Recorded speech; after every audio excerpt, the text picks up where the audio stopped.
Tanis, modern San el-Hagar, lies in Egypt's northeastern Nile Delta. In the late New Kingdom, as the Pelusiac branch shifted and Pyrameses lost its river, a new centre took shape here among marshes and lagoons.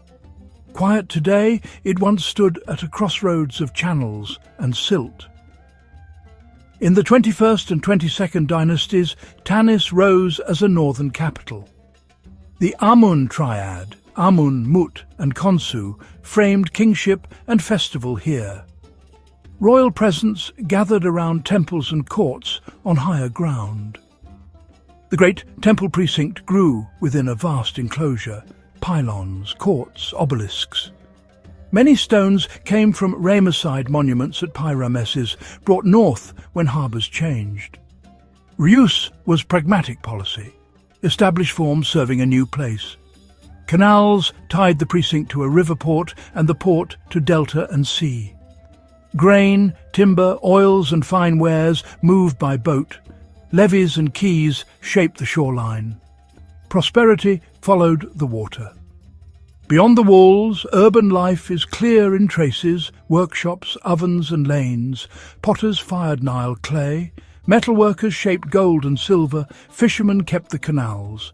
Festivals of the Amun triad threaded avenues between sphinxes and pylons.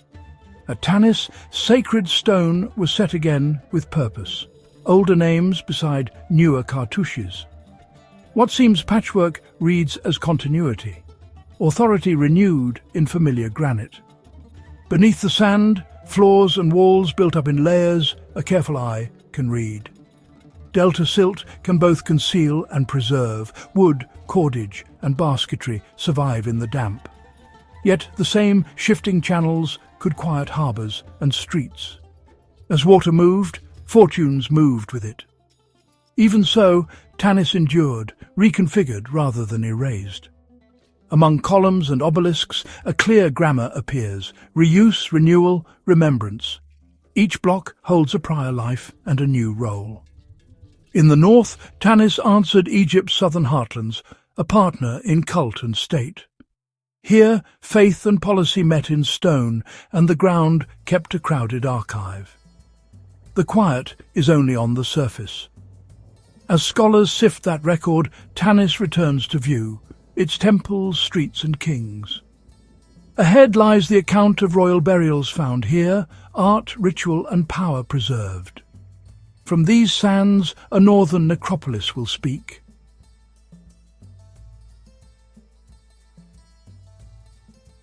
19th century visitors first sketched Tanis.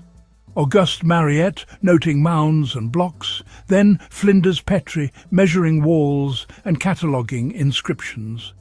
Maps, rubbings and early photographs fix features on the delta plain, coordinates before conclusions. In 1929, Pierre Montet began a systematic French mission at Tanis. Grids laid, notes kept, photographs logged. In 1939-1940, a sealed doorway opened to lamplight, intact royal chambers recorded before removal. War halted the work. Teams returned in the mid-1940s. They mapped chambers and niches, numbered blocks and jars, and photographed nested burials in orderly rows. Recording came first, plans inked, tags tied, exposures checked at the trench edge. Conservators stabilized fragile surfaces before a piece was moved. Later seasons joined French and Egyptian teams, surveys, photogrammetry, and careful rereads of earlier notes. Radiography and metal analysis added quiet evidence to names and dates. Geoarchaeology mapped paleo-channels around the site. Sand lenses, clay bands, and former branches of the Nile traced like a palimpsest. In labs and field tents, small tools did the work. Brushes, swabs, supports, materials read before any treatment. Under lamplight and microscope, gold leaf, textiles and timber were steadied. Joins were documented before storage. Catalogues linked objects to contexts so that the record stayed readable. Archives, plans, photographs, registers, anchor attributions from the 21st and 22nd dynasties. Ongoing research refines them. Dates nudged, identifications clarified, methods explained in print. In Cairo, conserved pieces rest in quiet galleries. Publications and archives carry the site's record forward. From Tanis, method guides the story. Finds, contexts, and careful words returning to view.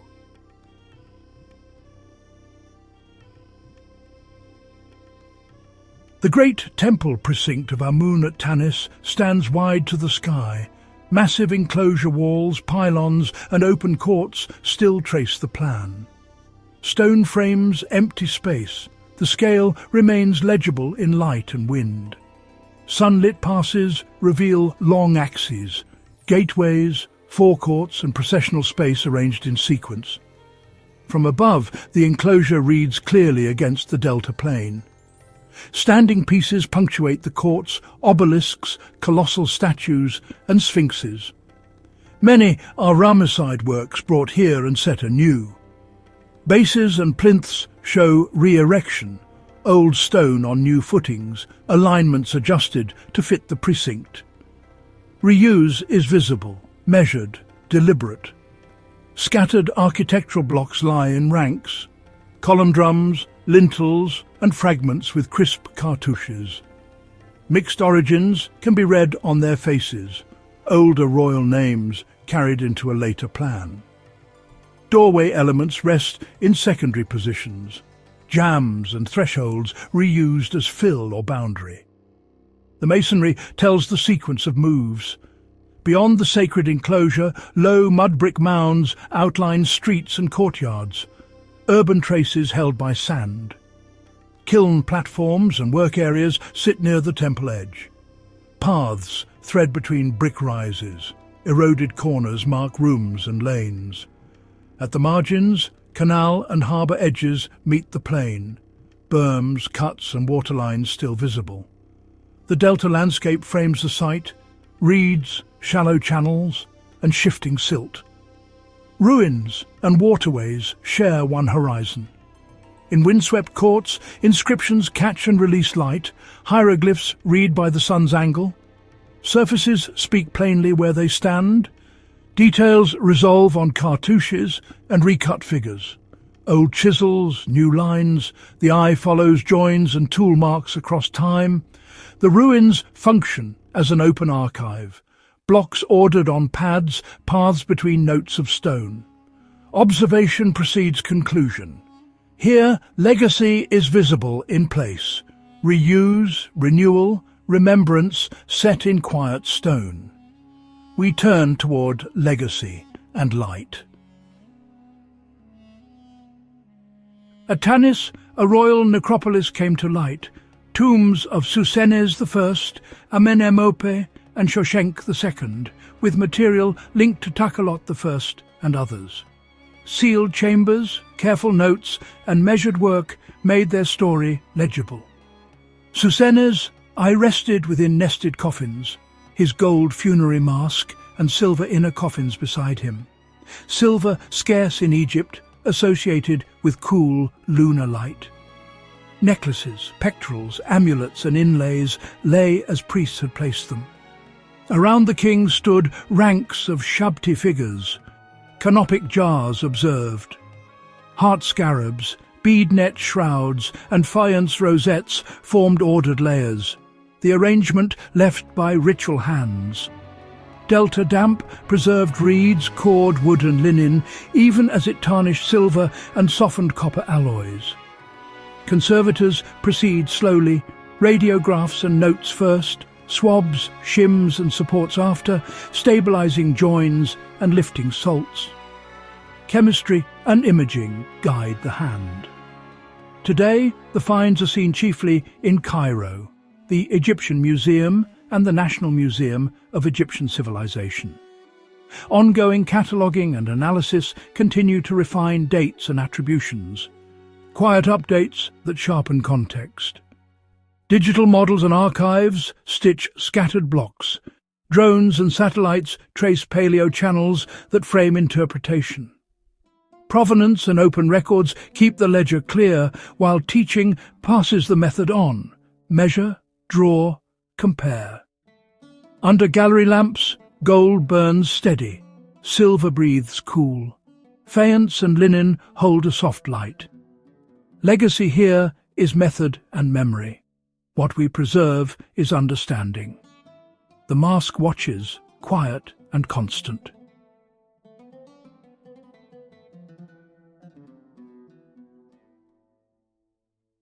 Tanis, also called San el-Hagar, carries older names in texts. In the Hebrew Bible, it appears as Zoan. In the Septuagint, Tanis, placing a northern court in the Delta. Late antique geographers marked it on river maps, cities strung along shifting branches. Early travellers sketch pylons and obelisks. Photographers fix the ruins in silver light. Reports, engravings and museum displays shape the public imagination of Delta capitals. In modern culture, Tanis is often invoked as a lost city in the sands, an image carried by adventure fiction and film. These stories enliven interest, yet blur timelines and places. Archaeology proceeds by trenches and notes, not legends. Context logged, provenance is traced, claims tested against the record. Myth remains myth. Spectacular treasures and sacred objects circulate in stories, not in verified finds at Tanis. What we do have are named kings, mapped tombs and catalogued objects. Quiet data that carries weight. Museums present the evidence, labels explain limits as well as facts. Documentaries and classroom films bring Tanis to new audiences. Measured words over measured drawings. Provenance and method keep the record readable. Digital reconstructions now thread fragments together. Photogrammetry, point clouds and careful overlays re-raise colonnades on screen. Interactive maps trace paleo-channels across the Delta. Scans and isotopes add sources and joins to the story. Exhibitions pair artifacts with models, context restored without moving a stone. The message endures, shifting rivers, resilient cities. Tanis stands as a northern counterpart to Thebes, two voices in Egypt's wider story. From scriptures to screens, Tanis returns. Quiet facts under warm light. The Delta breathes. The record remains.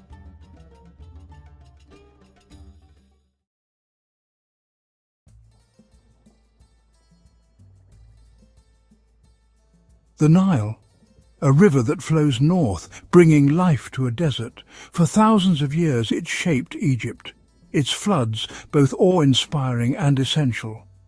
From fertile delta to arid desert, the Nile is a lifeline.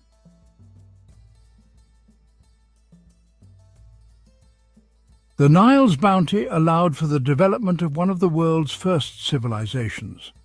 Ancient Egypt, a land of pharaohs, pyramids and powerful gods, emerged from the fertile banks of this mighty river. The Nile's waters provided sustenance, its floods brought fertility, and its navigable waters facilitated trade and communication.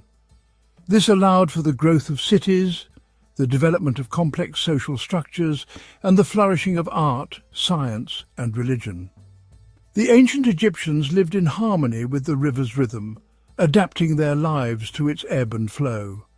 Their calendar, their agriculture, and even their beliefs were intertwined with the Nile's cycles. It was more than just a river. It was the very foundation of their existence.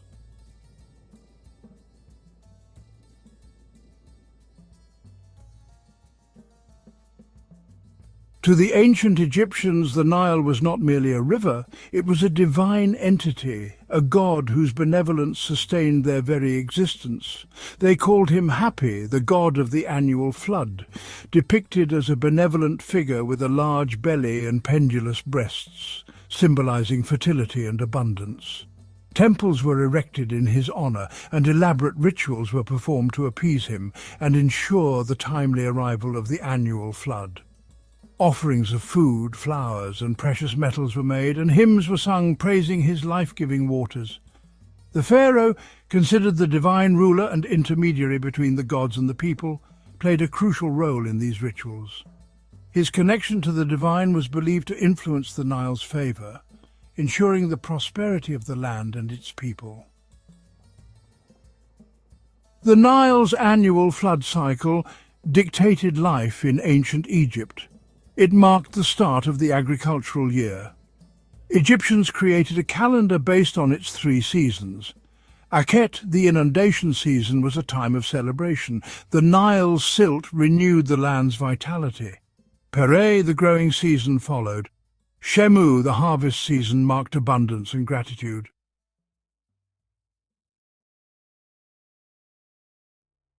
The cultural significance of the Nile is deeply etched into the very fabric of ancient Egyptian civilization. It is evident in their art, their architecture, and their beliefs. Tomb paintings depict scenes of life along the riverbanks, showcasing the abundance it brought. Monumental architecture, such as the pyramids and temples, were often aligned with the Nile's flow, further emphasizing its centrality in their worldview. The orientation of these structures suggests a deep reverence for the river's journey from south to north, mirroring the sun's path across the sky.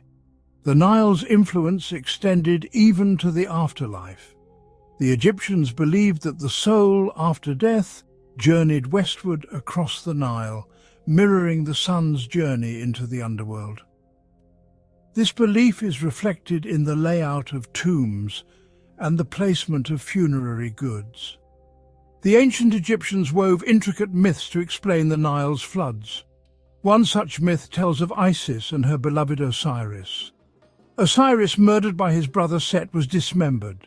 Isis searched tirelessly for his remains. Her tears overflowed the Nile, causing the annual flood. Each year her tears replenished the land, bringing life to Egypt.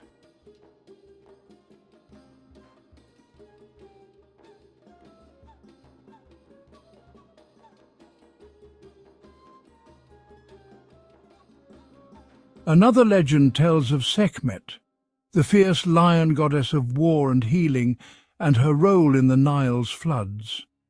According to the myth, Sekhmet, enraged by the disrespect shown to her father, the sun god Ra, unleashed her fiery wrath upon humanity. Her fury was so intense that she scorched the earth, turning the Nile blood-red. Fearing for the annihilation of humankind, Ra intervened, tricking Sekhmet into drinking a vast quantity of beer mixed with red ochre, resembling blood. Intoxicated, Sekhmet's rage subsided and she transformed into Hathor, the benevolent goddess of love and music. The red-tinged beer, symbolizing the floodwaters, flowed from her, replenishing the Nile and saving humanity from her wrath.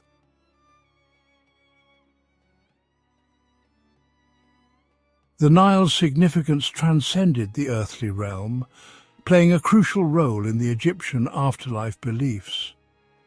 They believed that the Nile flowed through the underworld, the Duat, providing sustenance to the souls residing there.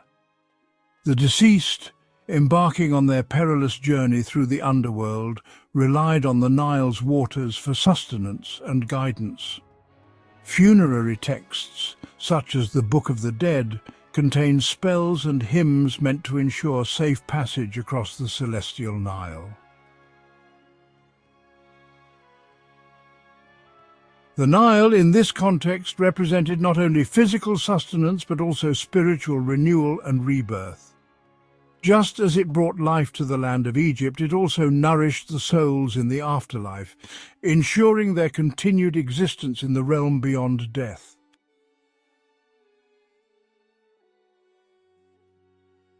The lifeblood of ancient Egypt, the Nile's annual flood, was a spectacle as predictable as the rising sun. Every year, like clockwork, the river would swell, engulfing its banks and transforming the arid landscape into a fertile expanse of water. This inundation, far from being feared, was eagerly anticipated. The ancient Egyptians, with their keen sense of observation, had developed a deep understanding of the river's rhythm. They knew that the flood, though appearing destructive, was the source of their prosperity. The floodwaters, originating from the heavy rains in the Ethiopian highlands, would arrive in Egypt around June, reaching their peak in September. As the waters receded, they left behind a rich deposit of silt, a fertile layer of sediment that acted as a natural fertilizer.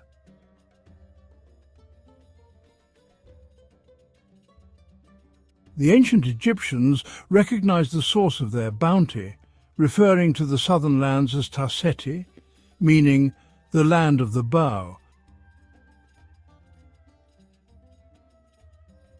They understood that the floods were a gift from these distant lands.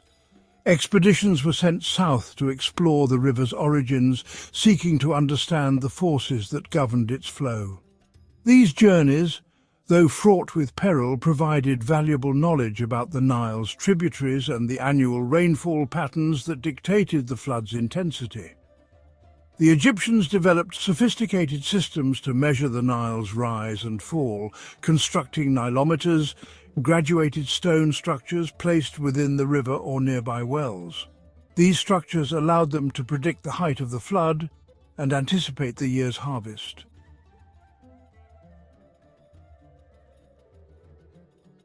The Nile's annual flood cycle, predictable and life-giving, shaped the rhythm of life in ancient Egypt. It dictated the agricultural calendar, the construction projects, and even the religious festivals. During the inundation, when the fields were submerged, farmers would engage in other activities, like repairing their tools, tending to their livestock, or working on construction projects for the pharaoh. The flood season provided a period of relative respite from the demanding work of agriculture.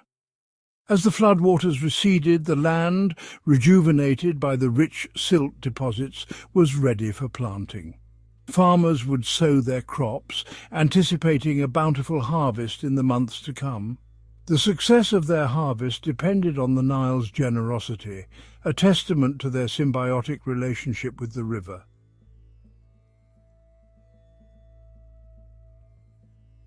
The lifeblood of ancient Egypt's agriculture was not just the Nile's water, but the rich, fertile silt it deposited with each annual flood. This black, nutrient-rich sediment, carried from the highlands of Ethiopia, held the key to the civilization's agricultural success. Unlike the alluvial soils of other river valleys, which often required years of cultivation to become fertile, the Nile's silt was immediately productive. As the floodwaters receded, they left behind a layer of this fertile sediment, ready to nourish a variety of crops. The Egyptians recognized the silt's importance, referring to it as Kemet, which means black land, a testament to its fertility and their connection to it.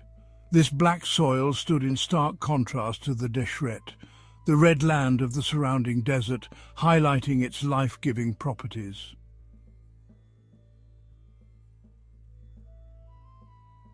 To maximize the benefits of the Nile's annual inundation, the ancient Egyptians developed an ingenious system of basin irrigation. This method involved dividing the land into a series of rectangular basins, surrounded by earthen dikes, to capture and hold the floodwaters. As the Nile rose, water would be channeled into these basins through a network of canals, carefully controlled to ensure even distribution. The floodwaters, laden with silt, would be allowed to sit in these basins for several weeks, saturating the soil and depositing their fertile load.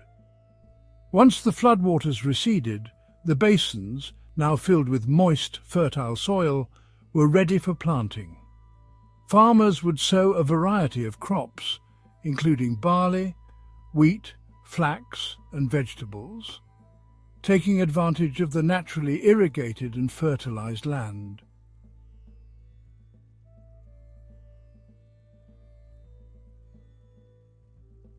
Egyptians developed perennial irrigation for year-round cultivation. This allowed them to grow crops even during the dry season. The shaduf, a lever system, was commonly used to lift water. Canals and ditches channeled water from the Nile to fields.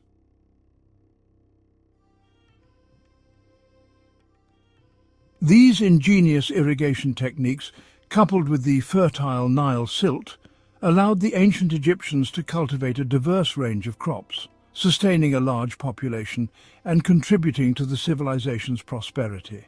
The staple crops of ancient Egypt were barley and wheat, used to make bread, beer and porridge. Flax, another important crop, was used to produce linen, a valuable textile for clothing and other purposes. Vegetables such as onions, garlic, lentils and lettuce added variety to their diet. The Egyptians also cultivated a variety of fruits, including grapes, figs, dates and pomegranates, which provided essential vitamins and sweetness.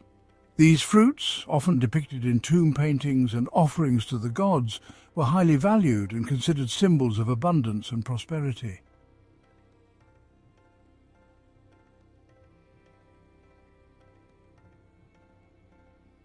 The Nile, once a force of nature, entered a new era in the 20th century, the age of dams. The Aswan High Dam, completed in 1970, altered the river's natural flood cycle. It brought significant changes, including irrigation, hydroelectric power and flood control. However, the dam's construction came at a cost. The silt now trapped no longer replenished farmlands downstream.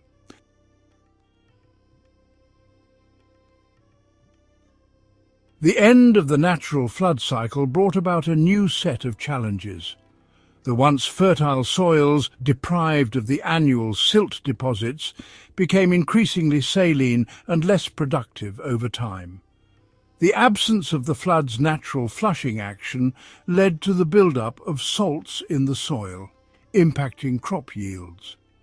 The construction of the Aswan High Dam, while providing undeniable benefits, also had ecological consequences.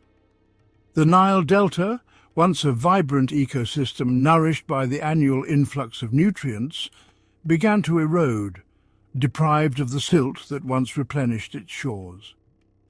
The dam also impacted the populations of certain fish species, like the sardine, which relied on the annual flood cycle for their breeding grounds. The altered flow of the Nile disrupted their migration patterns, leading to a decline in their numbers. The Nile, the river that gave birth to Egyptian civilization, continues to flow, a silent witness to time's passage. Its legacy is etched into the soul of Egypt. The ancient Egyptians' reverence and ingenious methods inspire awe. The Nile's story reminds us of nature's power and our responsibility.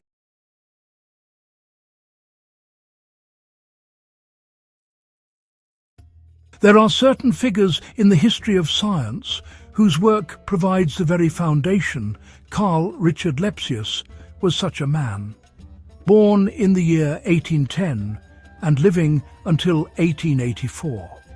A quiet but formidable pioneer of modern Egyptology. He was not a seeker of treasure, but a collector of a far more valuable commodity, information. Not a single dazzling discovery, but a slow, methodical, monumental effort to record, to catalogue, and to understand the civilization of the ancient Nile Valley.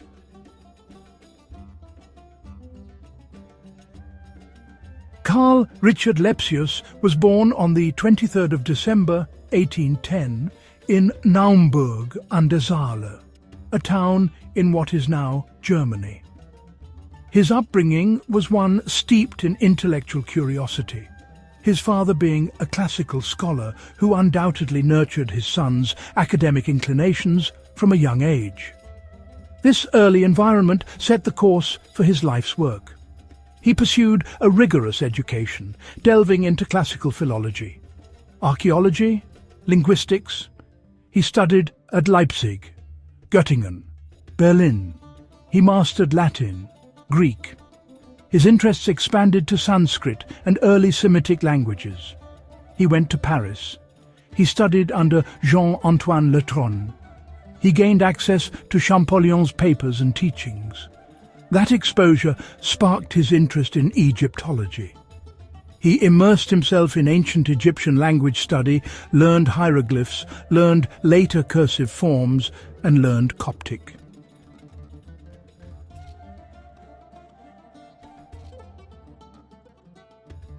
The opportunity for Lepsius to realize his grand ambition came in 1842, on the recommendation of the influential scholar Alexander von Humboldt and Christian Bunsen. King Friedrich Wilhelm IV of Prussia agreed to sponsor a major scientific expedition to Egypt and Nubia.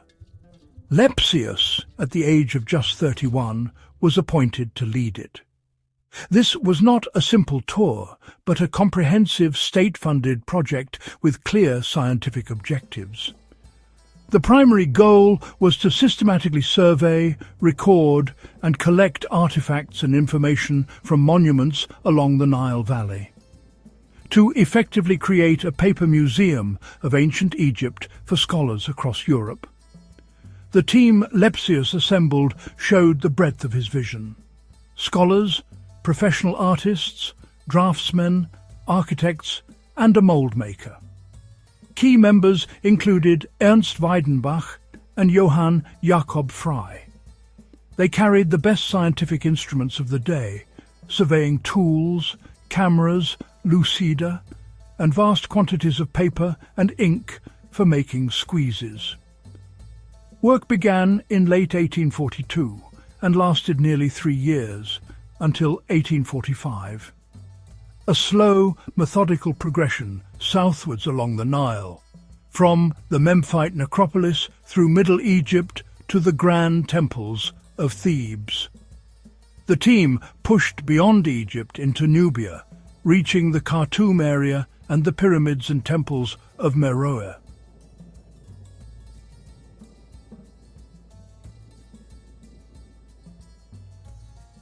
Among the most enduring and practical of Lepsius's contributions is what has become known as the Lepsius list of pyramids. As the Prussian expedition travelled through Lower Egypt's necropolises, they moved from Abu Rawash to Meidum. Lepsius undertook the first systematic survey of these monumental structures. He devised a simple yet effective system, assigning Roman numerals to each pyramid. He started with Pyramid 1 at Abu Rawash and then proceeded southward. The numbering brought order to the pyramid fields. It included the famous pyramids of Giza and Dashur and many smaller ruinous structures previously overlooked. His original list catalogued 67 pyramids covering royal burial sites of the Old Kingdom and the Middle Kingdom. Some smaller mud brick pyramids he recorded have deteriorated, been lost, or vanished beneath shifting sands. In some cases, his brief notes and sketches are the only remaining evidence, an irreplaceable snapshot of the 1840s landscape.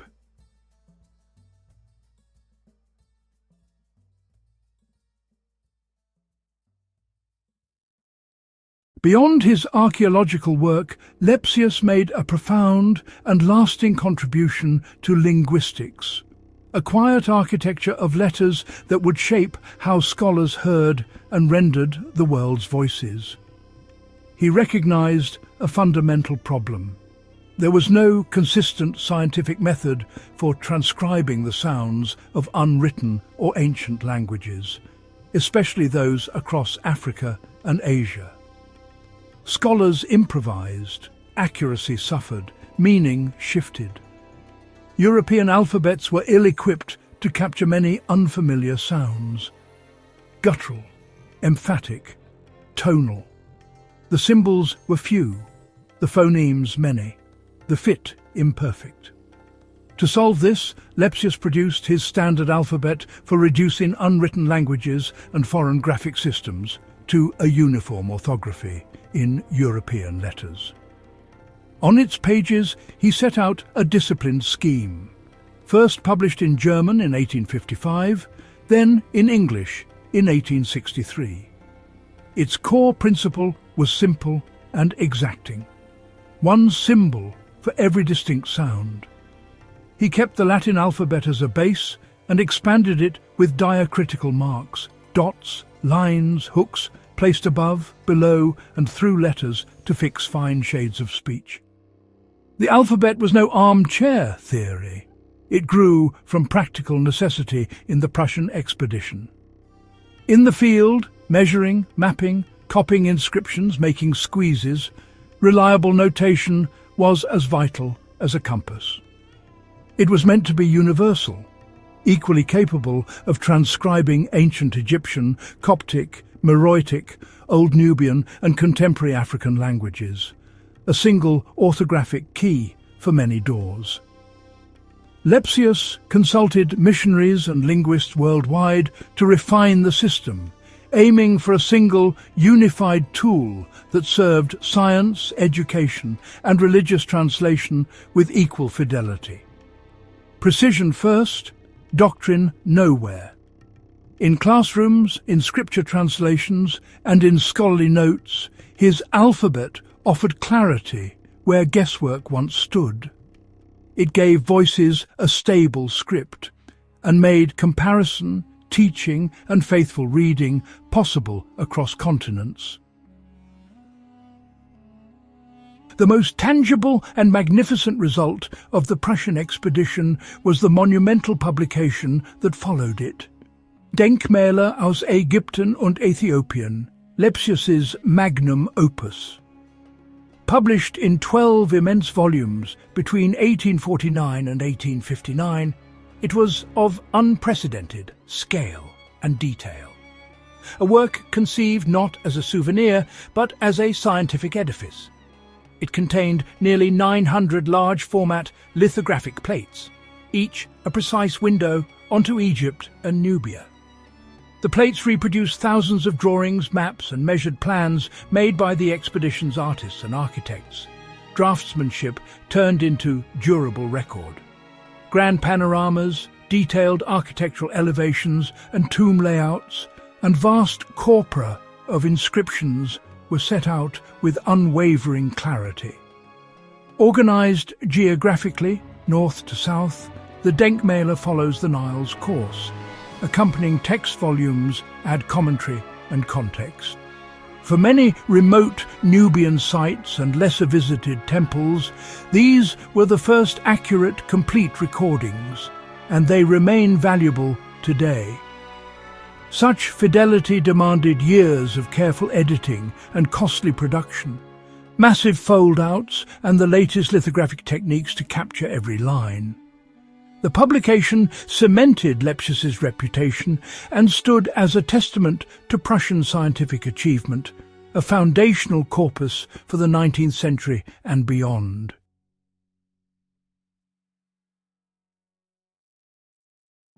Lepsius's influence extended far beyond his fieldwork. He was a pivotal figure in shaping European museum collections. In 1855, he became co-director of the Egyptian Museum of Berlin. In 1865, he was appointed keeper of the Egyptian collection. He was an active architect of the collection, aiming beyond a cabinet of curiosities to a systematic library of objects. The expedition acquired objects under his oversight: gateways, tomb chapel walls, statues, stelae, papyri, guided by scholarly value. We must view these activities within their 19th century context. Removing artifacts, common then, is now under intense ethical scrutiny and debate. His detailed records often provide the only provenance for removed objects. He advised museums and collectors, encouraging chronological and thematic displays to tell a coherent story of Egypt's past. His influence shaped what was collected, and how it was presented and understood by the public for generations. This transformed Berlin into a world-leading centre for Egyptological research, a status it still holds today. At the heart of all of Lepsius's achievements was a philosophy of fieldwork, precision, systematization, comprehensiveness.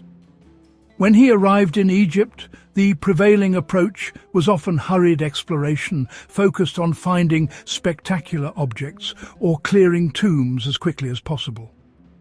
Lepsius introduced a different pace. He understood that the context of an object was just as important as the object itself. The goal was not simply to find things, but to understand and record their relationships to each other and to the landscape. Every site was approached with a clear plan. First, detailed maps, then structures measured and drawn in plan, elevation, and cross-section. Only after the survey did they copy inscriptions, pioneering large-scale use of paper squeezes for fine, three-dimensional impressions.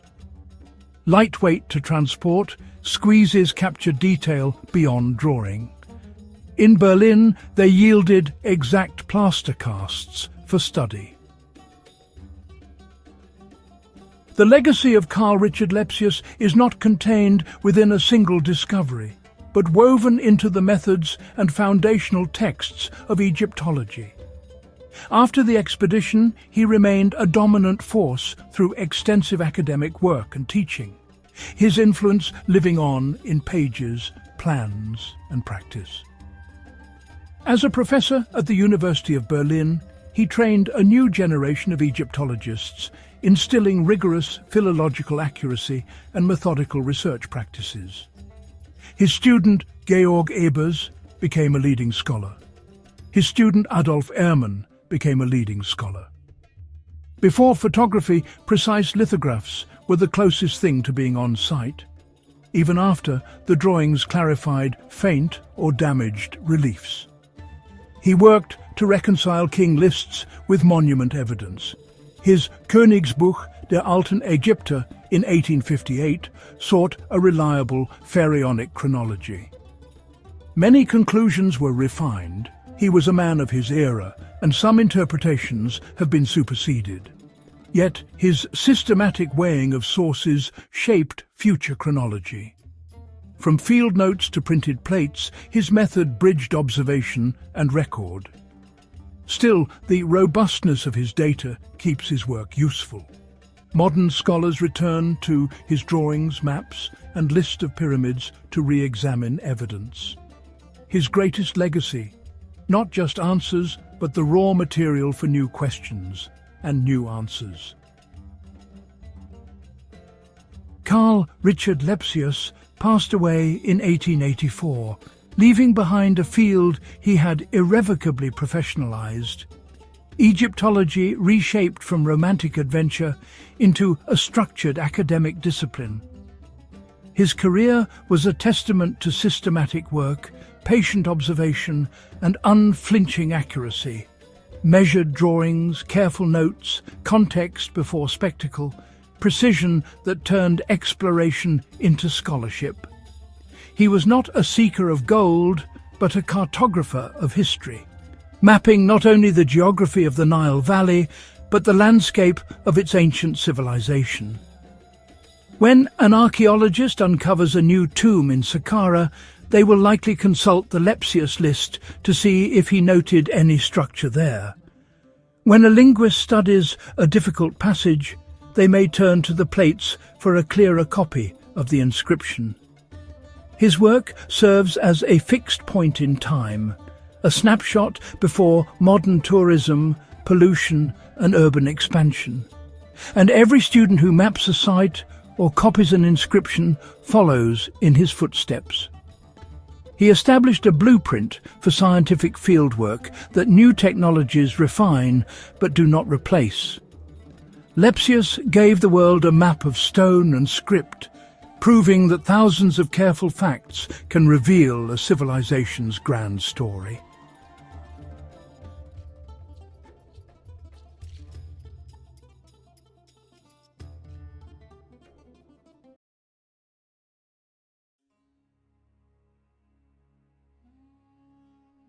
Echoes of antiquity, Greeks on Egyptian soil. Two great civilizations met by the Nile. Merchants, soldiers and scholars crossed the sea. Egypt's powerful allure was strong for the Greeks. Their enduring presence left indelible marks. From the earliest days, Greek adventurers and traders arrived on Egyptian shores, drawn by the promise of wealth and wonder.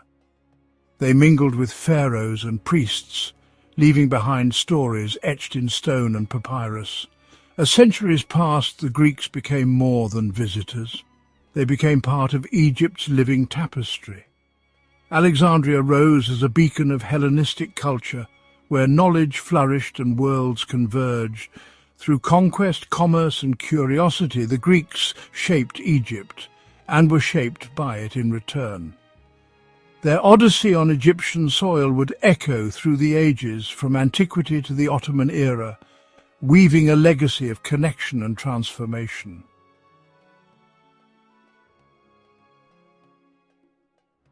The arrival of Greeks in Egypt was not a single event. They came as adventurous traders and skilled soldiers. The 7th century BC marked a more formal beginning. Psammetichus used Greek mercenaries to secure power. Greek merchants established trading posts. Enterprising merchants from cities like Miletus brought goods. Soldiers of fortune offered their services. Their courage laid the groundwork for larger communities.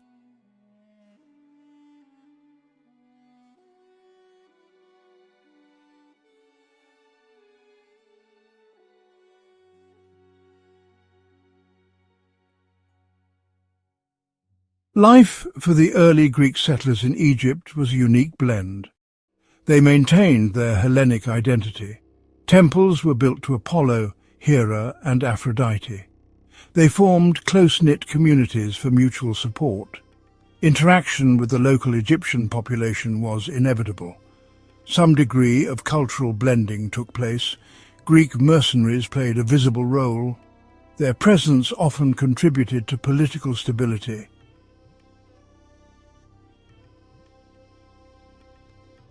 The great Macedonian king, Alexander, turned his gaze towards Egypt, a land of ancient wonders and enduring mysteries. In 332 BCE, he crossed the desert and approached the Nile, his army formidable and his ambitions grand. The Persian satrap Mazaces offered little resistance, surrendering the city without a fight. The Egyptian people, weary of Persian rule, welcomed Alexander as a liberator. He showed deep respect for their ancient religion and customs, visiting temples and making offerings to the gods. Alexander was even declared the son of Amun at the oracle of Siwa, cementing his legitimacy in the eyes of the Egyptians. His arrival marked a pivotal moment in Egypt's history, as Greek and Egyptian cultures began to intertwine. New cities like Alexandria would rise, blending Hellenistic and Egyptian traditions in art, architecture and daily life. This era set the stage for centuries of cultural fusion, forever changing the course of Egypt's destiny. Alexandria, founded by Alexander, grew rapidly. It became one of the most important cities of the ancient world. Its population was remarkably diverse. The great library drew scholars from far and wide. The library played a crucial role in preserving ancient texts. Alexandria became an unparalleled centre for scholarship and learning.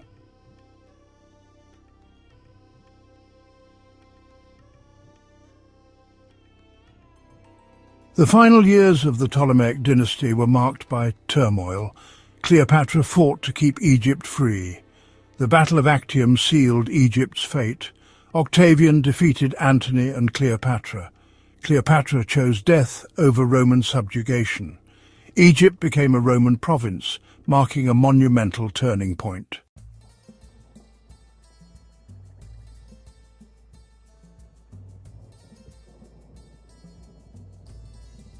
Alexandria continued to thrive under Roman governance. The great library still drew scholars. Roman prefects established their residences in Alexandria. Greeks played a vital role in Roman administration. Greek remained the primary language for local government. The Romans valued the efficiency of the existing systems.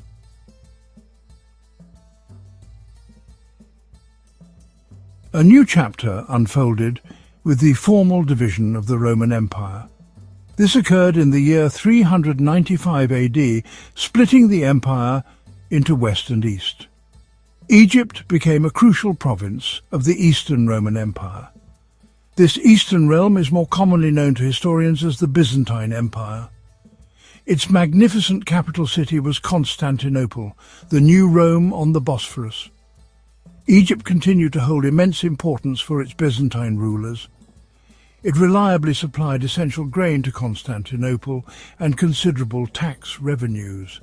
The established administrative structures largely remained in place for some time. However, they gradually acquired a more distinctly Byzantine character over centuries. This transition marked another long and significant era for Greeks in Egypt. The Byzantine period witnessed the profound and widespread Christianization of Egypt. The ancient land of pharaohs slowly embraced the new faith. Alexandria solidified its position as one of the foremost centers of Christian theology. It was home to many influential patriarchs, monks, and religious thinkers. Figures such as Athanasius the Great and Cyril of Alexandria shaped Christian doctrine. Their theological writings and leadership had impacts far beyond Egypt's borders. The city's great intellectual heritage was now increasingly channeled into religious discourse. Grand churches and numerous monasteries were established throughout the Nile Valley. The ancient pagan temples were gradually closed, abandoned, or repurposed. The religious landscape of Egypt was being fundamentally and irrevocably transformed.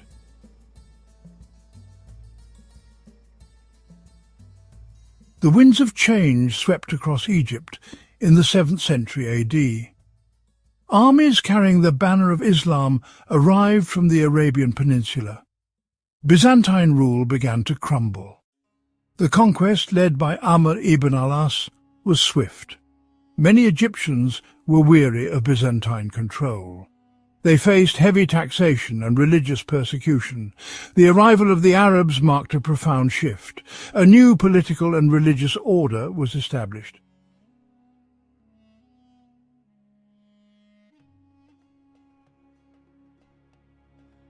The Fatimid Caliphate conquered Egypt in 969 AD, establishing a Shia Islamic dynasty. They founded Cairo, leading to prosperity and cultural vibrancy. Greeks in Alexandria thrived, maintaining trade and cultural ties. Greek merchants played a key role in Mediterranean commerce. The Fatimids were relatively tolerant towards non-Muslims, including Greeks. Greek intellectual heritage influenced Islamic learning during this period.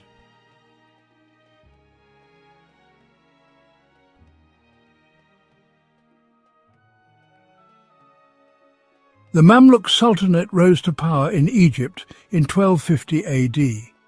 The Mamluks were a unique military caste, originally slave soldiers of Turkic and Circassian origin. They established a powerful and long-lasting dynasty that ruled Egypt and Syria.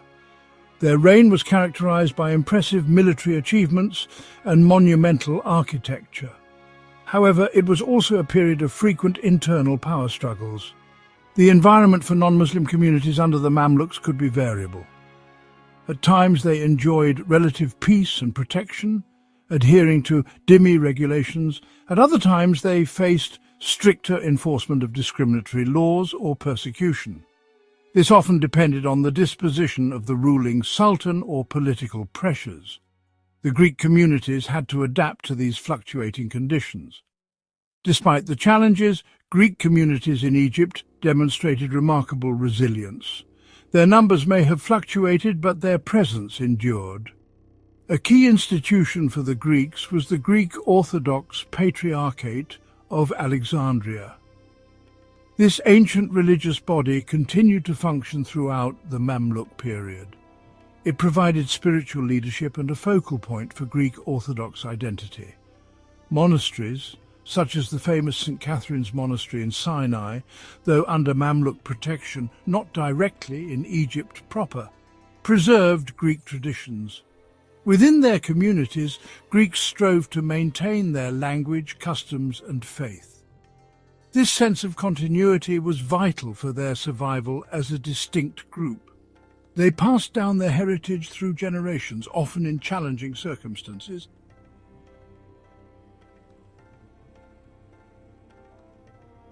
In 1517, the Ottoman Sultan Selim I decisively conquered Egypt.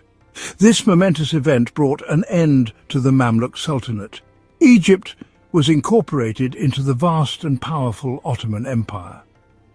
This new imperial structure would govern the land for the next 4 centuries. For the Greek communities in Egypt, the arrival of the Ottomans heralded a new chapter. The Ottomans, having conquered Constantinople in 1453, already ruled over many Greeks. The Greek Orthodox Patriarch of Constantinople held a significant position within the Ottoman system.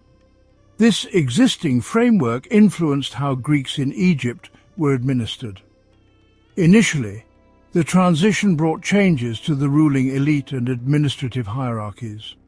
One remarkable aspect of the Ottoman era was the rise of individuals of Greek ancestry. Many rose to positions of significant power and influence within the Ottoman state. Some of these individuals came through the devshirme system. This was the practice of levying boys from Christian families in the Balkans. These boys were converted to Islam and educated to serve the Sultan. Others, particularly the Phanariot Greeks from Constantinople, gained prominence. They excelled as diplomats, administrators, and provincial governors. Their linguistic skills, education, and commercial acumen were highly valued. This phenomenon meant that Greek influence could be felt at the highest levels. It extended throughout the diverse provinces of the sprawling Ottoman Empire.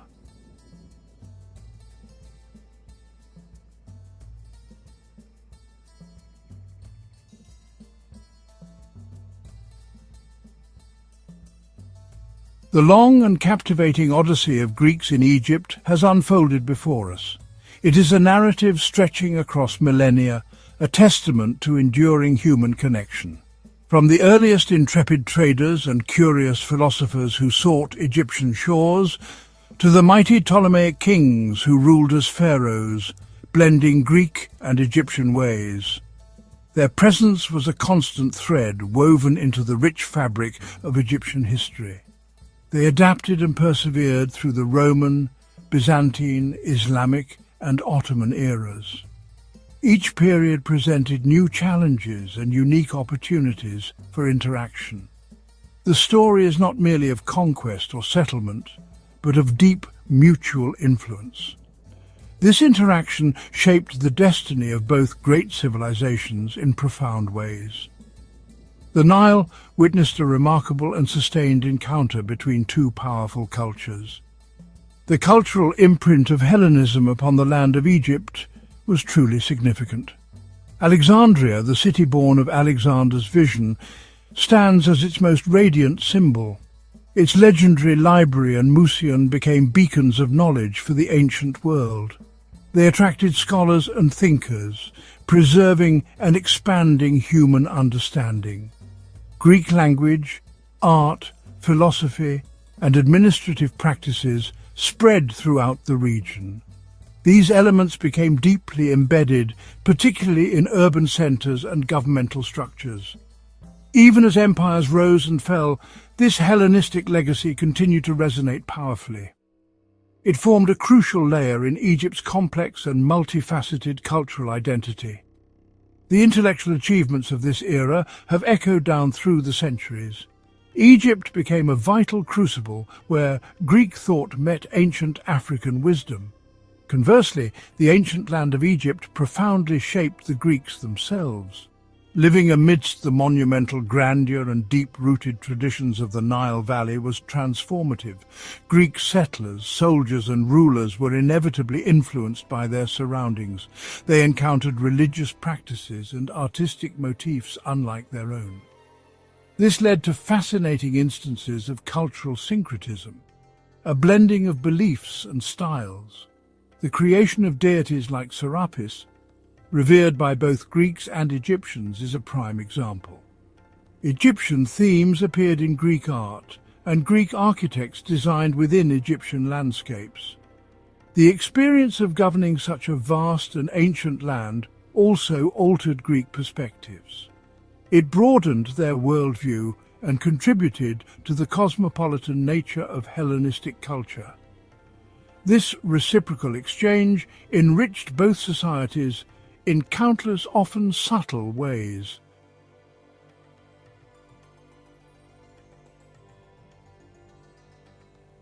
The historical foundations laid by Greeks in antiquity were strong. These foundations allowed for a notable resurgence of Greek communities in Egypt. This was particularly evident in the 19th and early 20th centuries. Greek entrepreneurs, merchants and intellectuals played a significant role. They contributed greatly to the economic and cultural development of modern Egypt. Cities like Alexandria and Cairo saw flourishing Hellenic communities.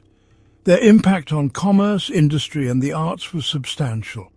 This demonstrates the enduring nature of the Greco-Egyptian connection over time. Their long journey through Egyptian history has left a legacy that continues to resonate. It serves as a reminder of the intricate and fascinating ways cultures can meet and merge. The echoes of their presence are still discernible by the timeless flow of the Nile.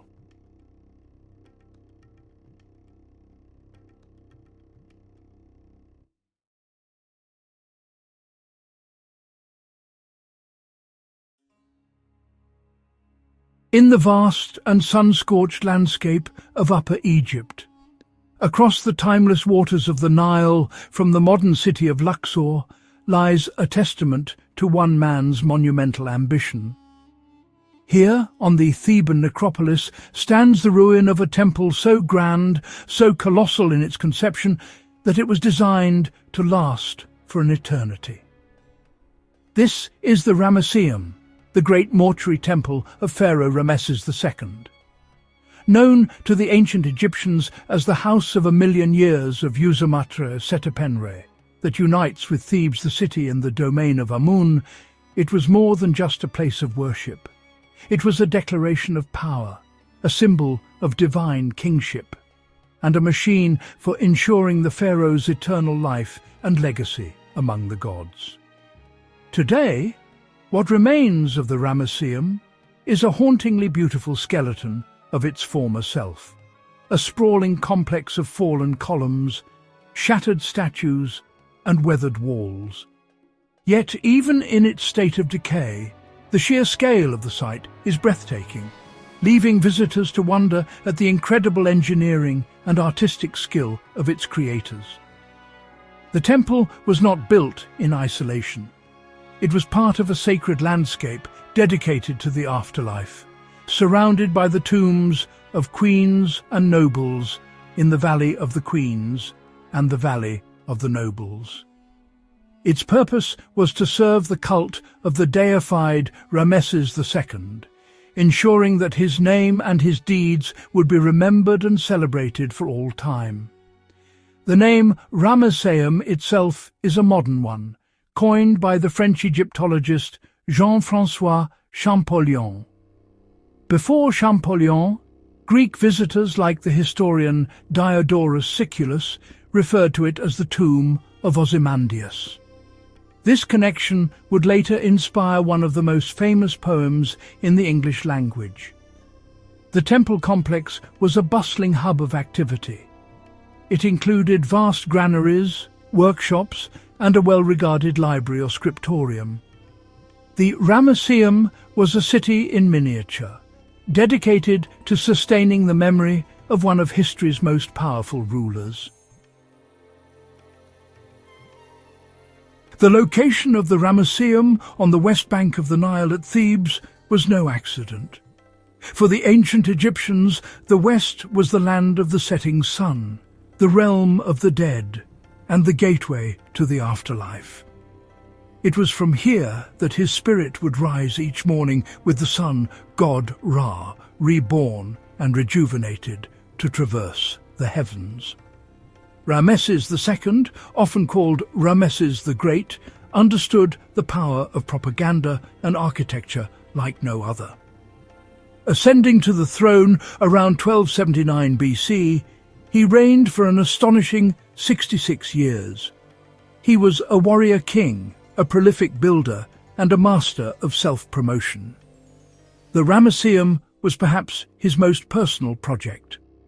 Every surface was covered with reliefs depicting his military victories, his piety towards the gods, and his divine right to rule.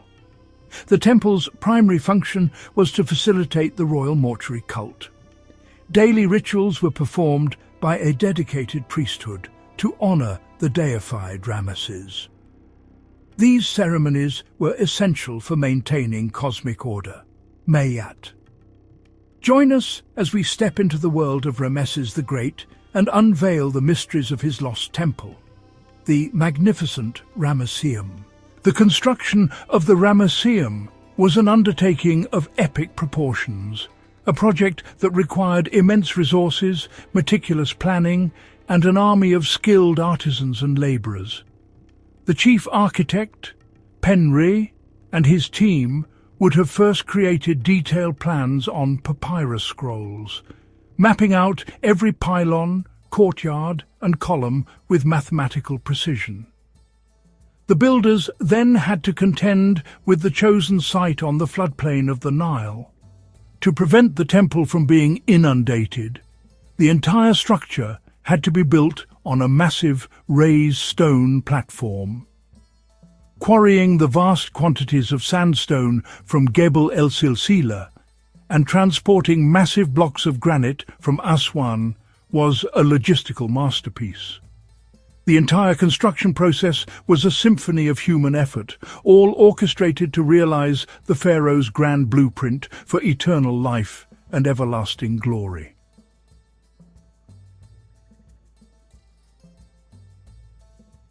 As one approached the Ramesseum from the east, the first feature to dominate the view would have been the first pylon.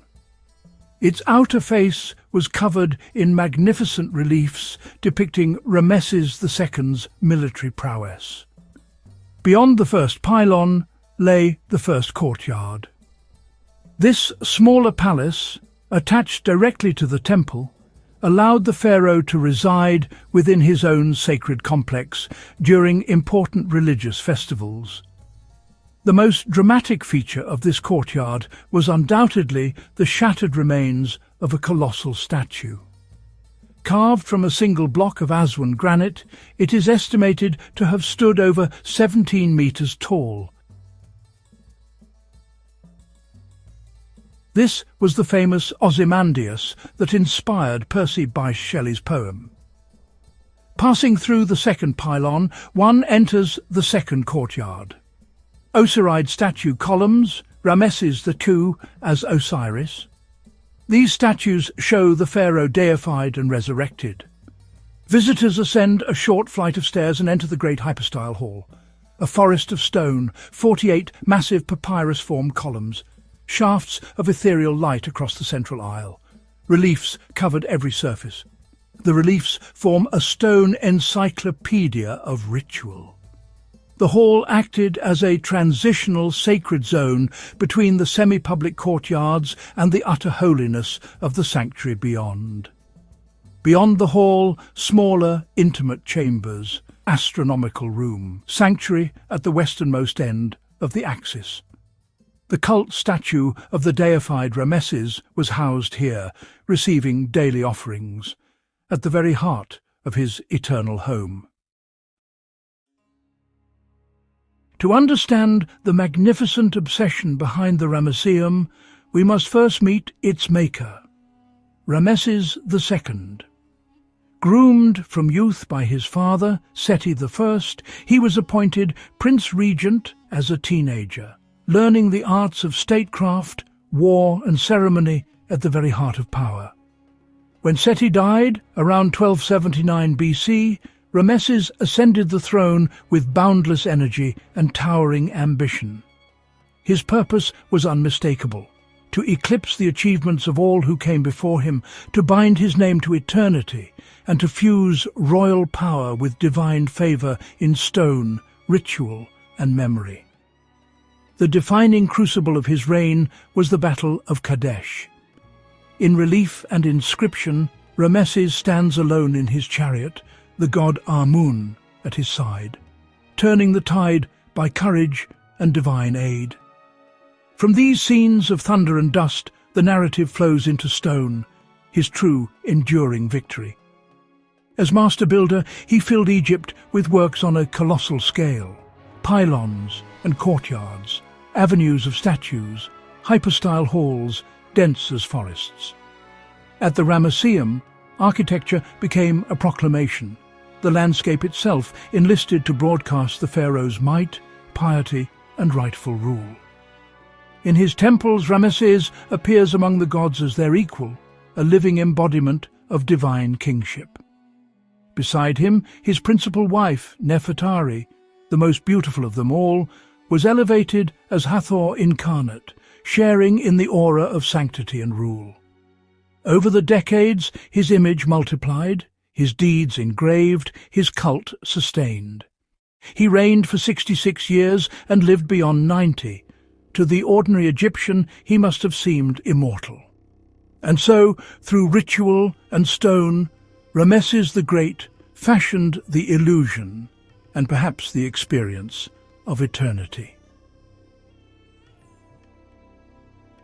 Among the many treasures of the Ramesseum, none captures the imagination like the colossal statue that once ruled the first courtyard.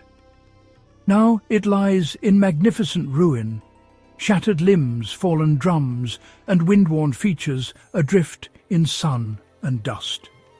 Even in this broken state, the scale awes the spirit. The slow decline began before the end of the New Kingdom as power shifted and the rhythms of devotion faltered. Year after year, the Nile's inundation lapped at the temple's foundations. Then one or more earthquakes likely shook Thebes, toppling colossi and bringing great roofs down in thunder. In the centuries that followed, the semi-abandoned Ramesseum became a quarry for ready-cut stone.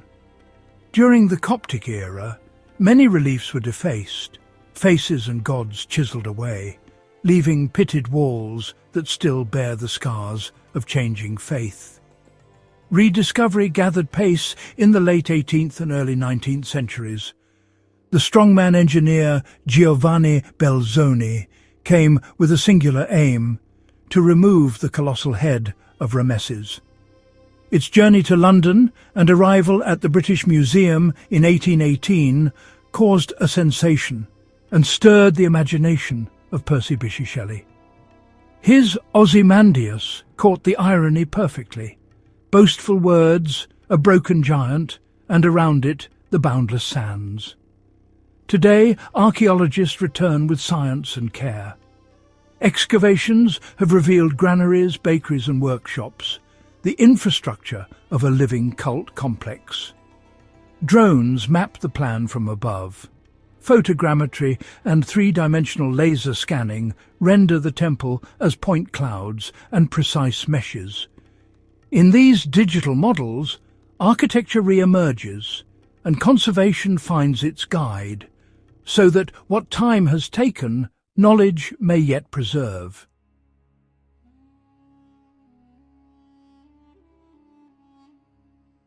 The ruins of the Ramesseum teach us a profound and timeless lesson about the nature of power and the passage of time. It is the very lesson captured by Shelley in his sonnet on Ozymandias. And yet, today, his colossal statue lies shattered, his courtyards are silent, and his temple is a colossal wreck, slowly being reclaimed by the desert sand from which it was raised. Yet, there is another, more hopeful lesson. While the physical structure has decayed, the ideas, stories and artistry of the Ramesseum have survived. Today, the Ramesseum is more than an archaeological site. It is a living space for dialogue between the past and the present. Ultimately, Ramesses II succeeded in his quest for a form of immortality. He lives on in the historical record, and most vividly in the public imagination. The great House of a Million Years continues to fulfill its purpose not by granting a pharaoh eternal life, but by giving humanity an eternal place to ponder its own past.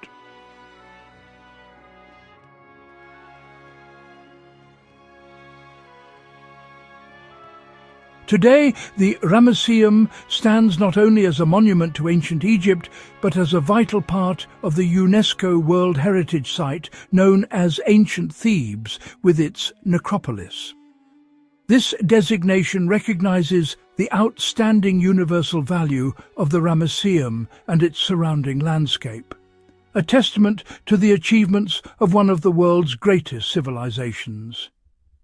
Ancient Thebes, with its necropolis, includes not only the Ramesseum, but also the Valley of the Kings, the Valley of the Queens, the Temple of Luxor, the Temple of Karnak, and countless tombs and monuments.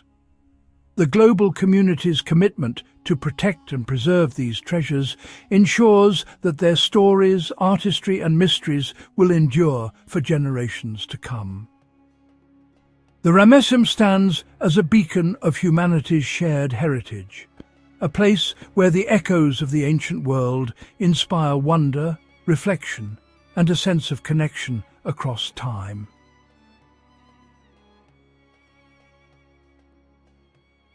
In the golden sands of Egypt's West Bank, ancient Thebes, with its necropolis, emerges as a tapestry of centuries of devotion, ambition, and reverence for the afterlife.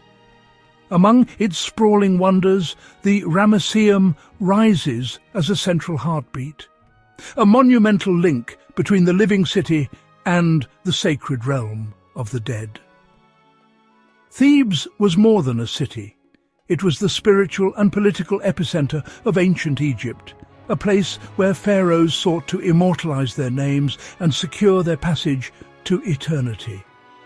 Its towering columns, intricate reliefs, and colossal statues were designed to bridge earth and heaven, connecting the divine with the mortal.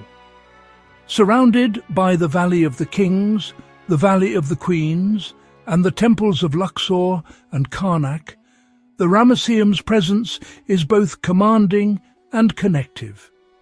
It stands as a storyteller, its walls echoing the triumphs of an empire and the timeless quest for legacy.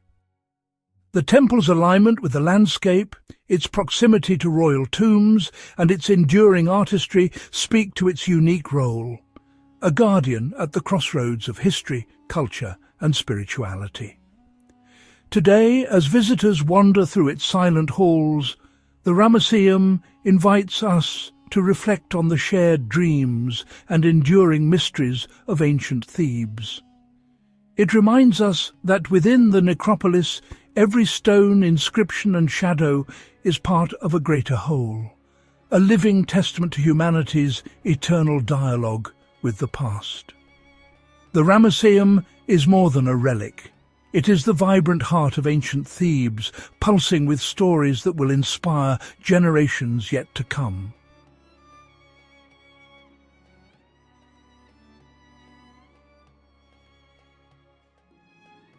As dawn breaks over the timeless desert, the golden age of ancient Egypt unfurls before our eyes, an era shaped by the unyielding will and vision of Ramesses II. Under his rule, Egypt reached the zenith of its power, stretching from the Mediterranean to the heart of Nubia. The Nile glitters like a ribbon of life, and the horizon opens upon a realm bound together by ambition, faith, and the promise of eternity. The land thrived, its cities alive with the bustle of trade, the hum of artisans, and the laughter of children along the Nile's fertile banks. Sweeping across the horizon, the temples of Luxor and Karnak rise in splendor, their forests of columns soaring skyward in silent tribute to the gods and the greatness of their king. Streets teem with life. Priests in white linen chant sacred hymns. Scribes record the annals of glory, and merchants display treasures from distant lands. At the heart of this vibrant civilization stands the Ramesseum, not merely a house of remembrance, but a living monument to the pharaoh's boundless ambition. Its colossal statues and intricate reliefs come alive, scenes of victory, of festival, of offerings and royal decrees.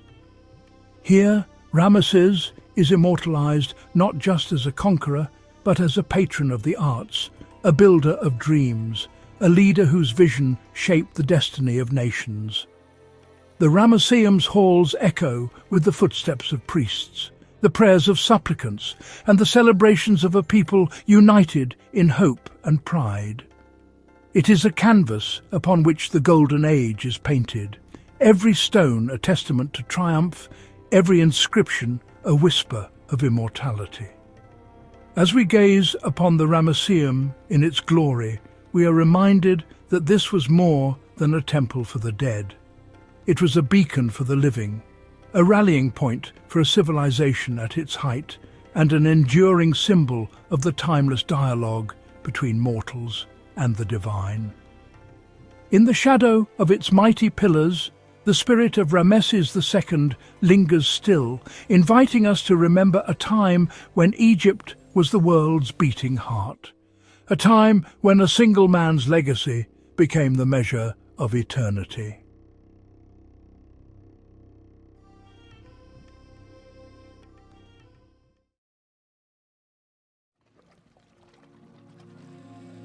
The Nile, a life-giving river, snakes through the arid landscapes of North Africa. Along its banks, an extraordinary civilization blossomed thousands of years ago, ancient Egypt. This land, shrouded in mystery and legend, continues to captivate our imagination. From the towering pyramids of Giza to the enigmatic Sphinx, the remnants of ancient Egypt whisper tales of pharaohs, gods, and a civilization that thrived for millennia. These monumental structures are not mere relics of a bygone era. They stand as testaments to human ingenuity, ambition, and a deep connection with the cosmos. The ancient Egyptians believed in the eternal cycle of life and death, reflected in their elaborate burial rituals and the grandeur of their tombs. Join me now as we embark on a journey through time, exploring the rise and fall of this extraordinary civilization. Our adventure takes us from the unification of Upper and Lower Egypt to the era of powerful pharaohs who commanded vast armies and immense wealth. We'll delve into the lives of ordinary Egyptians, their beliefs, their innovations, and their enduring legacy that continues to shape our world today. Prepare to be amazed by the splendors of ancient Egypt, a land of enduring fascination and unparalleled historical significance. Before the grandeur of the pyramids and the might of the pharaohs, Egypt existed as two separate entities, Upper and Lower Egypt. These regions were distinct in their cultures, traditions, and even their gods. The fertile lands of the Nile Valley were divided, each region with its own ruler and deities. The people of Upper Egypt worshipped gods like Seth, while those in Lower Egypt revered gods such as Wadjet. This division, however, would not last forever. The desire for unity and strength was ever present, and the two regions were destined to come together. Around 3100 BC, a powerful king emerged from Upper Egypt. His name was Narmer. He was a visionary leader who saw the potential of a united Egypt. Narmer's victory over Lower Egypt marked a pivotal moment in Egyptian history. His triumph was not just a military conquest, but a symbolic act of unification. This unification under one ruler paved the way for the emergence of a unified Egyptian identity and the establishment of the dynastic rule that would characterize ancient Egypt. The merging of the two lands brought about a new era of prosperity and cultural development. Narmer's legacy is not only political, it is also artistic. His reign marked the beginning of a flourishing period for Egyptian art and culture. The Narmer Palette, a ceremonial artifact discovered in the ancient city of Hierakonpolis, depicts Narmer wearing the crowns of both Upper and Lower Egypt, symbolizing his dominion over the two lands. This artifact is a testament to his power and the significance of his rule. This artifact provides us with a glimpse into the early stages of Egyptian art and the significance of royal iconography. The intricate carvings and symbols on the palette tell a story of power, divinity, and the unification of a great civilization. With the unification complete, a new era dawned upon the land of the Nile. The once divided regions now work together, sharing resources and knowledge, leading to advancements in various fields. The first dynasty was established, marking the beginning of a remarkable journey that would span thousands of years. This period saw the consolidation of power and the establishment of traditions that would endure for millennia. The unification of Egypt laid the foundation for the flourishing civilization that would leave an indelible mark on human history. The achievements of ancient Egypt in architecture, art, and governance continue to inspire and awe the world to this day. The Old Kingdom, spanning from around 2686 to 2181 BC, is often regarded as the golden age of ancient Egypt. This era laid the foundation for the grandeur and mystique that we associate with ancient Egyptian civilization today. This period witnessed the flourishing of Egyptian culture, marked by impressive advancements in art, architecture, and governance. The pharaohs of the Old Kingdom were not just rulers, they were seen as gods on earth, and their divine status was reflected in the monumental projects they commissioned. It was during this era that the iconic pyramids enduring symbols of ancient Egypt were constructed. These structures were not merely tombs, but were also a testament to the pharaohs' power and their connection to the divine. These colossal structures, built as tombs for the pharaohs, showcase the architectural prowess and the sophisticated engineering skills of the ancient Egyptians. The precision with which these massive stones were cut and placed continues to baffle modern engineers and historians. The Great Pyramid of Giza, built by the pharaoh Khufu, is the most impressive of them all. Standing at an original height of 146.6 meters, it was the tallest man-made structure in the world. Its sheer scale and precision continue to astonish us today. The alignment of the pyramid, with the cardinal points, and its near-perfect symmetry, are feats of engineering that still inspire awe. The construction of these monumental tombs was not only a testament to the pharaoh's power, but also a reflection of the Egyptians' belief in the afterlife. The pyramids were seen as a means to ensure the pharaoh's safe journey to the afterlife, where they would continue to rule as gods. The pyramids were designed to ensure the safe passage of the pharaoh's soul into the afterlife, equipped with everything they would need for eternity. This included not only treasures and food, but also intricate spells and texts inscribed on the walls to guide them through the afterlife. The Old Kingdom wasn't just about pyramids, however. It was a period of remarkable cultural and intellectual achievements that laid the groundwork for future generations. This period saw the development of hieroglyphic writing, a complex system that combined logographic, syllabic, and alphabetic elements. This writing system was used for religious texts, official inscriptions, and monumental art, playing a crucial role in the administration and culture of ancient Egypt. The Egyptians also made significant strides in mathematics, astronomy, and medicine. Their understanding of the stars and the human body was advanced for their time, and many of their practices laid the foundation for future scientific discoveries. The Old Kingdom was a time of unprecedented prosperity and stability, but like all empires, its time in the sun would eventually come to an end. The Nile River, which had been the lifeblood of the civilization, also played a role in its decline. Internal strife, coupled with a weakening central authority, would usher in a period of instability known as the First Intermediate Period. This era of chaos and fragmentation marked the end of the Old Kingdom, but the legacy of its achievements would endure for millennia. The First Intermediate Period, spanning roughly from 2181 to 2055 BC, marked a significant departure from the opulence and stability of the Old Kingdom. This era was characterized by political fragmentation, social unrest, and economic decline. The once powerful centralized government of the pharaohs weakened, allowing provincial governors known as nomarchs to assert their independence. The first intermediate period was a time of uncertainty and upheaval. The Nile, the lifeblood of Egypt, experienced irregular flooding patterns, leading to famines and social unrest. The weakening central authority resulted in increased competition for resources and power struggles between rival nomarchs. Despite the challenges, this period wasn't devoid of cultural and artistic innovation. The nomarchs, eager to assert their authority and legitimacy, commissioned elaborate tombs and temples in their respective regions. This competition led to a flourishing of regional artistic styles and a departure from the rigid artistic canons of the Old Kingdom. The first intermediate period, often viewed as a dark age in Egyptian history, was a time of significant transformation. It marked the end of the Old Kingdom's centralized rule and paved the way for the emergence of a new dynasty that would reunite Egypt and usher in another era of prosperity and power.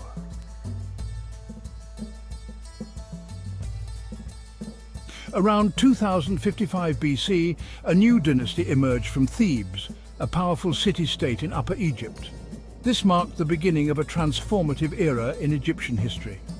Mentuhotep II, a visionary leader, succeeded in reuniting Upper and Lower Egypt, bringing an end to the political fragmentation that had plagued the country for nearly a century.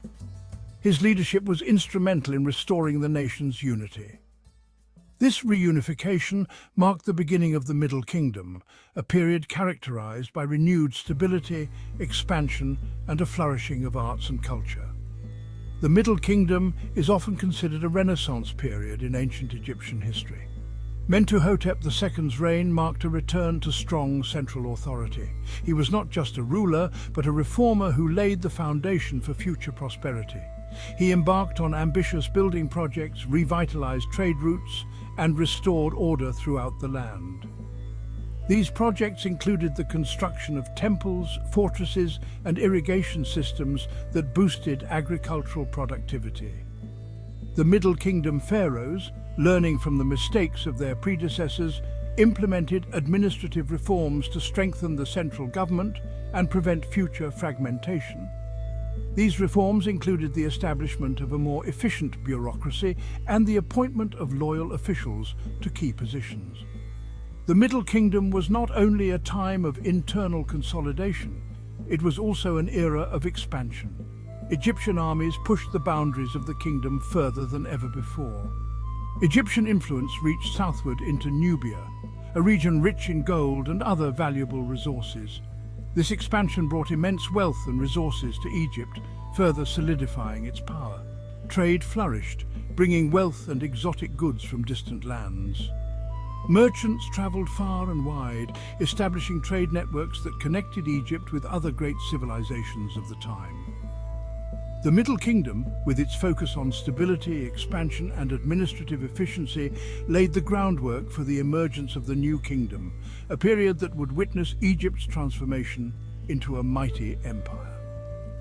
The achievements of the Middle Kingdom set the stage for future greatness. The pharaohs of the Middle Kingdom, through their shrewd leadership and ambitious endeavors, ensured that Egypt would rise again to reclaim its place as a dominant force in the ancient world. Their legacy is a testament to the enduring strength and resilience of the Egyptian civilization.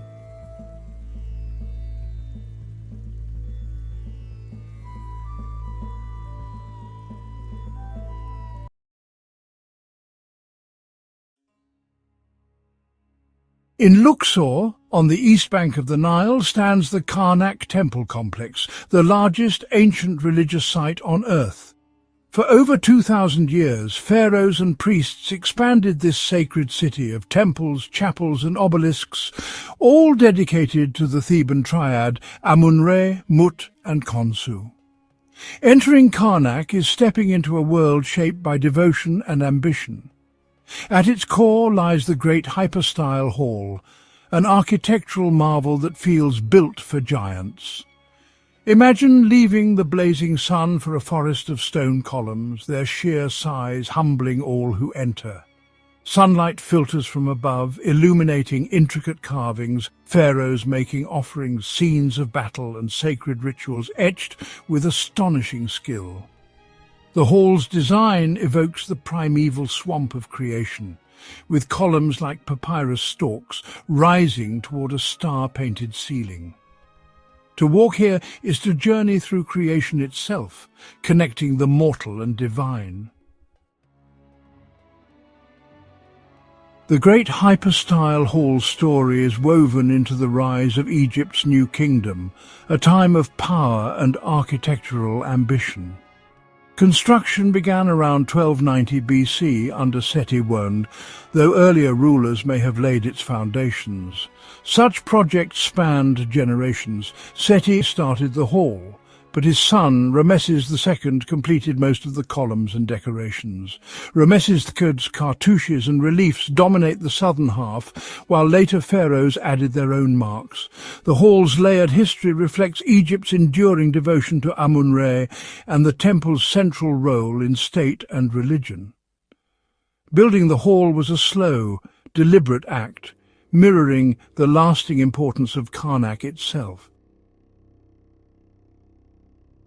Seti I, a powerful restorer of Egypt's glory, envisioned the great hypostyle hall as a processional way to honour Amun-Re.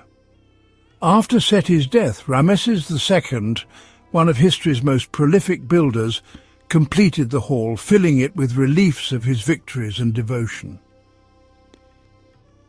In ancient Egypt, the pharaoh was credited as the architect, though skilled officials and priests managed the work. The hall's reliefs reveal the transition between Seti's refined, deeply cut carvings and Ramesses' faster, dramatic sunk reliefs. This succession is visible in the art. Seti's work is delicate and detailed. Ramesses' is bold and expansive. The hall stands as a testament to their ambition and the evolving artistry of their reigns. Each pharaoh's additions reinforced their divine authority and left a lasting mark on Karnak's legacy. The result is a monument that embodies both continuity and change in Egypt's golden age. The great hypostyle hall's genius lies in its scale and manipulation of space and light. Spanning over 5,000 square meters, it contains 134 colossal columns in 16 rows, creating a stone forest that dwarfs visitors. The central nave, flanked by 2 rows of 12 towering columns with open papyrus capitals, soars to 21 meters. The remaining 122 columns, shorter and capped with closed buds, line the side aisles. This height difference allowed for clerestory windows, stone grilles that let sunlight pierce the gloom, spotlighting the processional path. Light and shadow were used to focus attention and evoke mystery, enhancing the hall's sanctity. Massive sandstone blocks were transported by river and raised with earthen ramps, a feat of ancient engineering. As construction advanced, ramps were raised, stones set, and artists followed to carve and paint the exposed surfaces. The hall's design was both practical and symbolic, representing the cosmos and the journey from chaos to order. Every architectural choice reinforced the connection between the pharaoh, the gods, and the universe. The result is a space that inspires awe and reverence even millennia later. Karnak was Egypt's religious capital, the earthly seat of Amun-Re, whose power was tied to the pharaoh's own. Known as the most select of places, it was seen as the world's point of creation. The temple complex wielded immense economic and political power, employing thousands and rivaling the pharaoh in influence. The great hypostyle hall served as a grand processional entrance to Amun's inner sanctum, a threshold between the public and the sacred. During festivals, the pharaoh and priests led processions through the illuminated nave, while commoners glimpsed the rites from the shadowy aisles. Every relief reinforces the pharaoh's role as divine intermediary, making offerings and receiving power from Amun-Re. The hall was both a spiritual centre and a monumental statement of royal legitimacy. Its carvings immortalised the sacred bond between king and god, ensuring order and prosperity. The hall's walls and columns are a visual library, chronicling Egypt's history and theology in stone.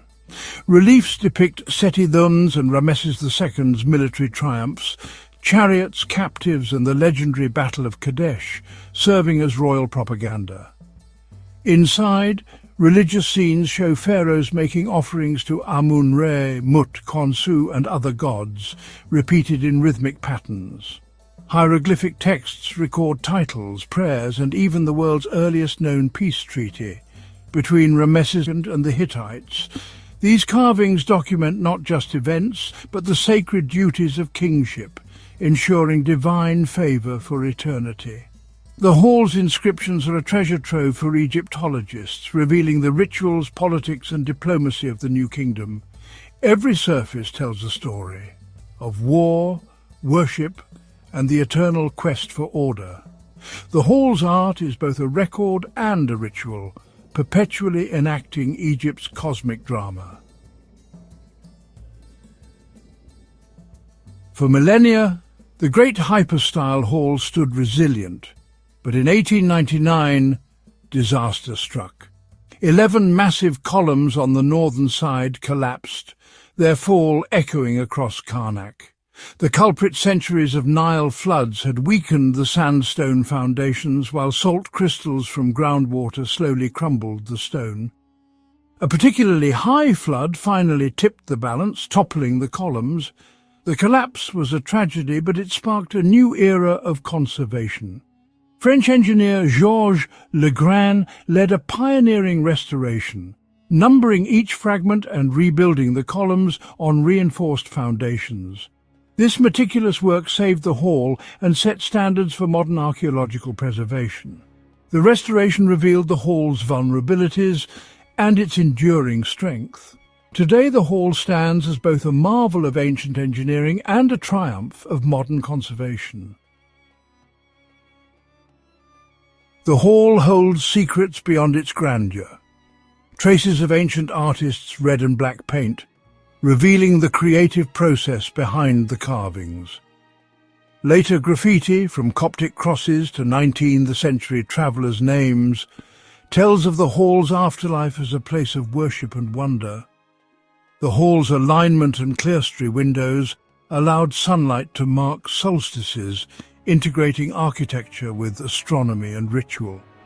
During restoration, engineers discovered recycled blocks from Akhenaten's dismantled temples, hidden within the hall's walls. These Talatat blocks offered rare glimpses into a lost era, showing how history was both preserved and erased. The hall's stones are a palimpsest, layered with stories from pharaohs, priests, and pilgrims across millennia. Every detail, from ancient drafts to modern graffiti, adds depth to its legacy. The hall is not just a monument, but a living record of Egypt's evolving identity. The great hypostyle hall's influence reaches far beyond Egypt, inspiring artists, architects, and scholars worldwide. Its scale and mystery fueled Egyptomania in the West, shaping art, literature, and even opera. For Egyptologists, the hall is a primary source, its reliefs and inscriptions unlocking the secrets of the new kingdom. For Egyptians, it is a symbol of national pride and a vital link to their ancient heritage. The hall draws visitors from around the globe, each seeking to experience its awe and connect with history. In 1979, Karnak was named a UNESCO World Heritage Site, recognizing its universal value. The hall's preservation is a shared responsibility, ensuring its wonders endure for future generations. It stands as a testament to the enduring power of faith, creativity, and human ambition. To walk through the great hypostyle hall today is to touch a past that spans more than 3,000 years. The columns still stand, silent witnesses to the rise and fall of civilizations and the turning of the stars. The hall is an experience, cool shadows, towering columns and shafts of light animating ancient reliefs. It inspires wonder, contemplation, and a sense of connection to humanity's creative spirit. Architecturally, it pushed the limits of stone. Religiously, it was the heart of Egypt's greatest sanctuary. The hall chronicles the ambition of pharaohs and the artistry of their people. As we leave, its scale and silence linger, reminding us of the depth of time and the legacy of human achievement. The great hypostyle hall is not just a relic. It is a living monument, still teaching and inspiring. It is, and will remain, one of the world's true wonders. Its story is our story, a testament to what humanity can dream and build. But even after centuries of study, the great hypostyle hall continues to surprise us. Recent research has revealed secrets long hidden in plain sight. Laser scanning and digital mapping have uncovered faint inscriptions and graffiti, some carved by priests, others by ancient tourists, each leaving their mark on history. Archaeologists have discovered traces of vibrant pigments, suggesting the hall was once awash in brilliant colour, its columns painted in reds, blues and golds that would have dazzled any visitor. Beneath the massive floor stones, ground-penetrating radar has hinted at hidden chambers and forgotten foundations, sparking new theories about the hall's earliest phases. Some scholars now believe that the orientation of its columns aligns with celestial events, turning the hall into a vast astronomical calendar that marked the passage of seasons and sacred festivals.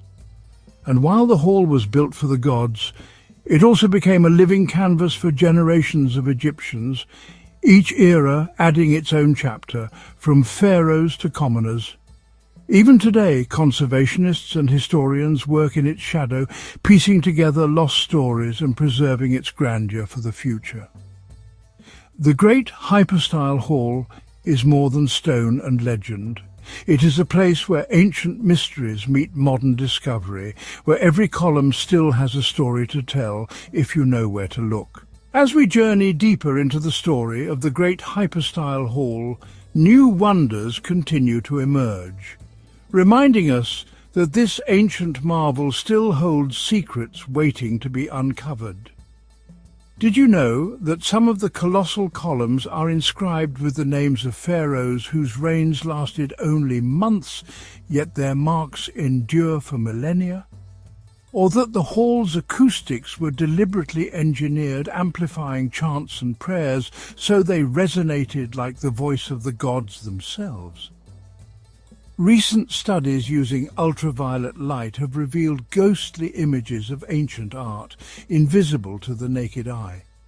These hidden scenes suggest that the hall was once a vibrant theatre for rituals, processions, and even political ceremonies that shaped the destiny of Egypt. Archaeologists have also uncovered small artifacts, amulets offering vessels and fragments of jewellery lost beneath the flagstones, each object a silent witness to the lives of priests and pilgrims who once filled these spaces. Perhaps most astonishing, satellite imagery has traced the ancient Nile's shifting path, revealing how the river once flowed closer to Karnak. This proximity may have been crucial, allowing stone blocks weighing dozens of tons to be transported directly to the temple's heart, an engineering feat that still inspires awe. The great hypostyle hall is not just a relic of the past, it is a living laboratory for discovery. With every new technology and every fresh perspective, we peel back another layer of its story, reminding us that history is never truly finished, and the greatest wonders may still be waiting just beneath the surface.